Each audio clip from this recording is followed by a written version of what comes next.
ఒక యథార్థమైన సంఘటన జరిగిందండి. ఒకప్పుడు సర్వమంగళ శాస్త్రి గారని మహావిద్వాంసుడైన ఆయన ఒరిస్సా పూరి జగన్నాథ క్షేత్రానికి వెళ్ళారు.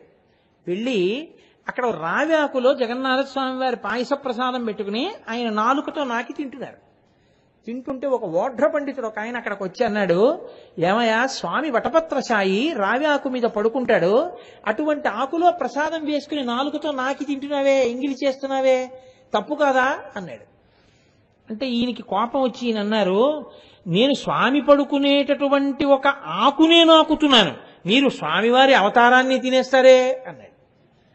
ఎందుకని అంటే ఓఢ్ర దేశంలో చేపని జలపుష్పం అని పిలిచి అది శాకాహారమే అని వాళ్ళు చేపలు తింటారు, మరి మత్స్యావతారాన్ని అంతటినీ తినేస్తున్నావు అని ఆయన తిప్పి పొడిచారు. ఆయనకి కొంచెం మంత్రశక్తి ఉన్నవాడు వచ్చిన ఆయన అన్నాడు, నీ కంటి చూపు పోతుందన్నాడు. ఆయన కంటి చూపు పోయింది.